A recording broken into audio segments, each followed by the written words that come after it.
আসসালামু আলাইকুম রহমতুল্লাহি ওবরকাতুহ। সম্মানিত দর্শক, বাংলাদেশের সাবেক প্রধানমন্ত্রী শেখ হাসিনা যদিও তিনি নিজেকে সাবেক মনে করেন না, তিনি মনে করেন যে এখনও তিনি বাংলাদেশের বৈধ প্রধানমন্ত্রী। বিশেষ একটি অবস্থার কারণে তিনি বাংলাদেশ থেকে দিল্লিতে গেছেন বা ভারতে গিয়েছেন, আবার সময় এবং সুযোগ মতো তিনি ফিরে আসবেন।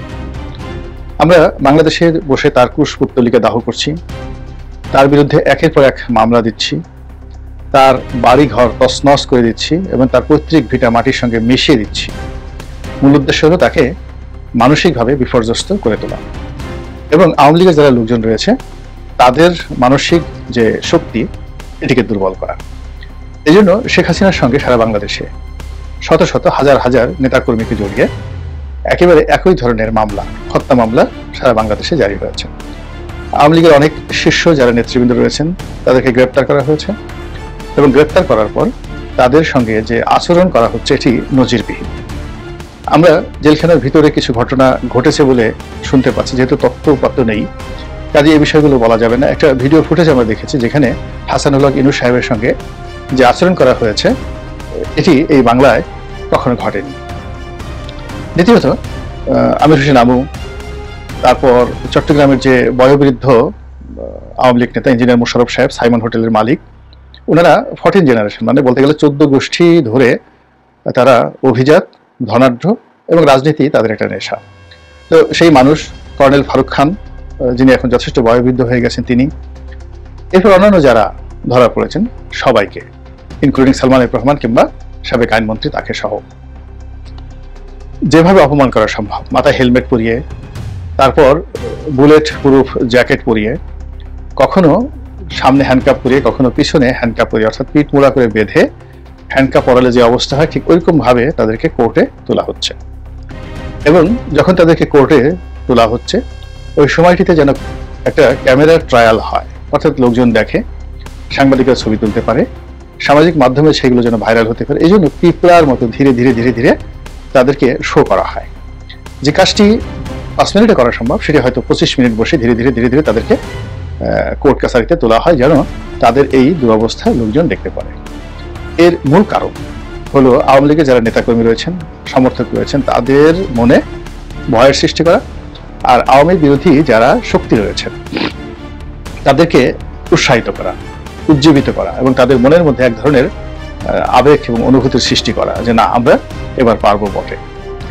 তো ঘটনা যাই হোক না কেন বা যেভাবে ঘটুক না কেন, আওয়ামী লীগের লোকজন এখনো পর্যন্ত কোনো জায়গাতে তারা মোরাল যে ক্যারেজ এটা হারিয়ে ফেলেছেন, কিংবা হাউমাউ করে কান্নাকাটি করছেন, শেখ হাসিনা বঙ্গবন্ধুকে গালাগাল দিচ্ছেন, আর সদল বলে শীর্ষ যারা নেতৃবৃন্দ তারা বলছেন জীবনে আর কোনোদিন আওয়ামী লীগ করবো না। এইরকম কোনো ঘটনা কিন্তু দেখা যাচ্ছে না। আওয়ামী লীগের মধ্যে রিনোভেশন দেখা যাচ্ছে। আওয়ামী লীগের কট্টরপন্থী কিছু নেতৃবৃন্দ রয়েছেন, কিছু ছাত্র নেতা রয়েছেন, তার মধ্যে ছাত্রলীগের একসময় সেক্রেটারি ছিলেন নাজমুল সাহেব, যিনি এখন ইউকে প্রবাসী, অত্যন্ত কট্টরপন্থী ছাত্রলীগ নেতা, মারদাঙ্গা প্রকৃতির। তো ওনাদের যে একটা বিশ্বাস ছিল সেটি হলো পূর্বের চাঁদ যদি পশ্চিমে উদিত হয় তবু আওয়ামী লীগ সঠিক, আওয়ামী লীগের সকল কাজ সঠিক, জননেত্রী শেখ হাসিনা যা বলেন যা করেন সব সঠিক এবং তিনি যাকে পছন্দ করেন, যাকে নিয়োগ দেন তারাও সঠিক। এরকম একটা মন মানসিকতা ছাত্রলীগ, আওয়ামী লীগ, যুবলীগের যাদের মধ্যে ছিল তাদের মধ্যে নাজমুল সাহেব অন্যতম। কিন্তু সেই নাজমুল সাহেব বা তাদের মতো অনেকেই এখন মুখ খোলা শুরু করেছেন। তারা এখন আওয়ামী লীগের পতনের যে কারণ সেই কারণ চিহ্নিত করে ফেলেছেন। আওয়ামী লীগের যে সকল লোক যাদেরকে শেখ হাসিনা বিশ্বাস করেছিলেন যে এরা চুরি করবে না, বড় লোকের ছেলে, সেই সমস্ত লোক যারা একেবারে গরু চোর যেভাবে চুরি করে ওভাবে রাষ্ট্রকে চুরি করেছে, তো তাদের বেশ কয়েকজনের নাম ধরে নাম উল্লেখ করে নাজমুল সাহেব গালাগালি করছেন। এভাবে নাজমুল সাহেবের মতো অনেকেই গালাগাল শুরু করে দিয়েছেন। এটি আওয়ামী লীগের একটা রিনোভেশন, কিন্তু এখানে অনুতাপের কোনো বিষয় নেই। দ্বিতীয়ত, শেখ হাসিনার যে মূল শক্তি ক্যাবিনেট, তার বেশিরভাগ সংসদ সদস্য তরুণ, তারা মোরালে সবাই গা ঢাকা দিয়ে আছেন দেশে বা দেশের বাইরে, এবং যেহেতু তাদের অর্থ রয়েছে, বিত্ত রয়েছে, ফলে তারা কেউ মন্দ অবস্থায় আছেন এখনো পর্যন্ত শোনা যায়নি। বরং তাদের সেই যে বিদেশে যে অবস্থান, রাজকীয় অবস্থান, এটি নিয়ে প্রথম আলো থেকে শুরু করে অনেক পত্র পত্রিকা রীতিমতো গাত্রদাহ যে একই হলো। এটা হওয়ার কথা না। যেখানে তারা ভিক্ষা করার জন্য ঘুরবে, যেখানে তারা জেলখানাতে পৌঁছবে, যেখানে তারা মানুষের হাতে পায়ে ধরবে, তা না করে এখন তারা কলকাতাতে, দিল্লিতে, আজমিরে, সিঙ্গাপুরে, ব্যাংককে, মালয়েশিয়াতে, তারপরে দুবাইতে, জেদ্দাতে, কোথায় নেই, সব বড় বড় শহরে আওয়ামী লীগের লোকজন মিছিল করছেন, মিটিং করছেন, 5 স্টার হোটেলে গিয়ে খাওয়া দাওয়া করছেন, আর ডক্টর মোহাম্মদ ইউনূসের সরকারকে গালাগাল দিচ্ছেন। তো এটা আওয়ামী লীগকে ভয় দেখানোর জন্য সরকারের যে চেষ্টা তদবির, সেটা বুমেরাং হয়ে যাচ্ছে। অর্থাৎ এই যে আওয়ামী লীগের যারা লোকজন, তারা যে কুয়াতুল মুসলিমিন দেখাচ্ছে, তো এই জিহাদি জোশ দেখাচ্ছে, কিংবা জয় বাংলার যে তাগত এটা দেখাচ্ছে, এটা আওয়ামী বিরোধী শক্তির মনে একেবারে এক ধরনের ভয় ধরিয়ে দিয়েছে যে কি হবে, কি করতে চাইলাম আর হলো কি, কি আশা করলাম আর হলো কি, ইত্যাদি অনেক কিছু। তো যেটা বলছিলাম যে এইগুলো আওয়ামী লীগের নেতাকর্মীদের বক্তব্য বা কথা আচরণ। সবচেয়ে বড় বিষয়টা হলো শেখ হাসিনাকে নিয়ে। তাকে কোনো অবস্থা থেকে দমন করানো যাচ্ছে না, কোনো অবস্থাতেই তাকে ভয় দেখানো যাচ্ছে না, তার মুখ বন্ধ করা যাচ্ছে না, এবং তাকে যারা সাহায্য করেন বা তাকে যারা সমর্থন করেন তাদেরকেও নিবৃত্ত করা যাচ্ছে না।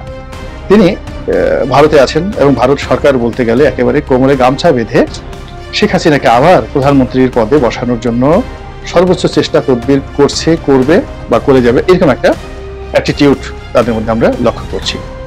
দ্বিতীয়ত, শেখ হাসিনা প্রথম কয়েকদিন একটু অবদমিত ছিলেন, কিন্তু পরবর্তীতে আপনি দেখবেন যে তার চেহারা ভালো হয়ে গিয়েছে, সুরত ভালো হয়ে গেছে, কণ্ঠে আগের সেটা আরো তেজ বেড়ে গেছে। এখন তার বয়স প্রায় 80 বছর, কিন্তু তার কণ্ঠ শুনে মনে হয় যেন 50-55 বছর। এরকম 50-55 বছরের একজন যুবতী, আমাদের দেশে এখন এদেরকে পৌর বলা হয় না, যুবতী। তো একজন যুবতী, শক্তিশালী যুবতীর কণ্ঠে যে ধরনের লালিত্য থাকে, জিদ থাকে, প্রেম থাকে, দ্রোহ থাকে, ঠিক ওই রকম প্রেম, দ্রোহ সবকিছু নিয়ে তিনি বলে যাচ্ছেন। তিনি নেতাকর্মীদেরকে আশ্বাস দিচ্ছেন এবং ভাষা তার আগের চাইতে যে কোনো সময়ের চাইতে সংযত হয়েছে, দৃঢ় হয়েছে, অনেক সাজানো গুছানো। শেখ হাসিনা সাধারণত এলোমেলো কথাবার্তা বলতেন আগে, কিন্তু এখন তিনি সাজানো গুছানো কথাবার্তা বলছেন, টু দি পয়েন্টে কথা বলছেন।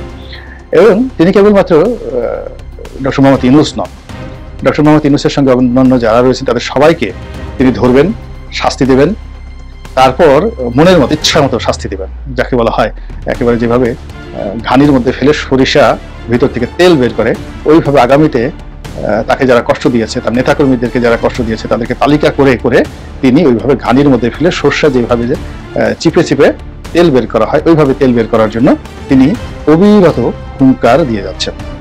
এবং অবাক করার ব্যাপার হলো, তার সেই হুঙ্কার নিয়ে তার প্রতিপক্ষ যারা আছে তারা কিন্তু কাউন্টার হুঙ্কার দিতে পারছে না বা দিচ্ছে না।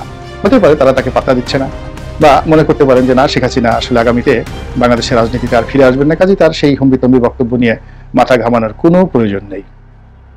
তো শেখ হাসিনা এই সকল বিষয় কগনিজেন্সে নিচ্ছেন না, তিনি তার প্রতিপক্ষকে অবিরত বলে যাচ্ছেন এবং তার অতীত জীবনের যে ডায়াগ্রাম, মানচিত্র, সেগুলোকে তিনি স্মরণ করছেন, যে তিনি যা বলেন তা করে ছাড়েন। এবং এই যে এইবার যে সমস্যাটা তার জীবনে ঘটেছে, এটা তার জন্য খুব ছোট সমস্যা। তিনি মনে করেন যে 21 আগস্টের গ্রেনেড হামলা তার চেয়ে বেশি ছিল, কিংবা 75-এর 15 আগস্ট তার জীবনে আরো বেশি ভয়াবহ আকার নিয়ে তার জীবনকে তছনছ করে দিয়েছিল। তিনি মনে করেন যে চট্টগ্রামে তিনি যখন জনসভা করতে গিয়েছিলেন, ওই সময়টিতে এরশাদ সাহেবের লোকজন যেভাবে তার উপর গুলি চালিয়েছিল চট্টগ্রামে, সেটা আরো ভয়াবহ ছিল। কিংবা কর্নেল ফারুক, কর্নেল রশিদ, এই তাদের যারা ক্যাডার, তারা যেভাবে 32 নম্বর বাড়িতে সরাসরি ঢুকে গুলি করেছিল তাকে, ওটা তার জীবনে আরো বেশি ভয়ঙ্কর ছিল। তো তিনি সেই সকল ভয়ঙ্কর সময় অতিক্রম করেছেন, সাহসের সঙ্গে মোকাবিলা করেছেন এবং তিনি বিজয়ী হয়েছেন। এবং প্রায় সব ক্ষেত্রে, প্রায় না সব ক্ষেত্রে তিনি প্রতিশোধ নিয়েছেন, টু দি পয়েন্টে প্রতিশোধ নিয়েছেন। একজন বলে যে এরকম কোন বজলুল হুদা সাহেব আছেন, কর্নেল মেজর বজলুল হুদা, বঙ্গবন্ধু হত্যাকারী, তাকে নাকি তিনি নিজ হাতে জবাই করেছেন। সত্য মিথ্যা জানি না, যদি না হেসে আমি পার্সোনালি দুঃখিত, যদি এই ঘটনা সত্য হয়ে থাকে, অর্থাৎ কর্নেল বা মেজর বজলুল হুদা তাকে যদি শেখ হাসিনা নিজের হাতে জবাই করে থাকে, তাহলে আপনি একবার চিন্তা করেন তো যে সে কসাইয়ের মতো একটা তলোয়ার তার হাতে, এবং তার পাশে এখন তার বন্ধু গুজরাটের কসাই মোদি সাহেব আছে।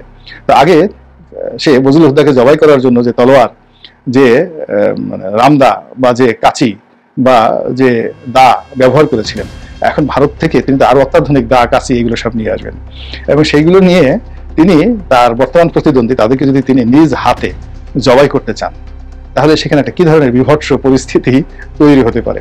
এখন এই যে আমরা হাসছি, আমি হাসছি এই কারণে যে অনেক সময় অনেককে ছোট করতে গিয়ে আমরা বড় করে ফেলি। এখন মেজর বজলুল হুদাকে তিনি নিজ হাতে জবাই করেছেন, তো এই কথা আমরা প্রচার করেছি। প্রচার করার ফলে শেখ হাসিনা সম্পর্কে যতটা না ঘৃণা তৈরি হয়েছে, তার চেয়ে তার প্রতিপক্ষ যারা আছে তারা সবাই ভয় পাচ্ছেন। তাদের মনে একটা ভয় সৃষ্টি হয়ে গেছে যে হায় আল্লাহ, যদি এই মহিলা আবার ফিরে আসে, আবার যদি ভোজালি হাতে নেয়, আবার যদি দা হাতে নেয়, আবার যদি তলোয়ার হাতে নেয় এবং আমার হলকুমের দিকে এটা যদি মোটামুটি চালাতে থাকে, তাহলে কি হবে, আমার অবস্থা কি হবে। তো এই জিনিসগুলো আমাদের যারা শেখ হাসিনা বিরোধী লোকজন রয়েছেন এই সমাজে, তাদের অনেকের মনের মধ্যে এবং ঘুমের মধ্যে একটা অদ্ভুত আতঙ্ক তৈরি করে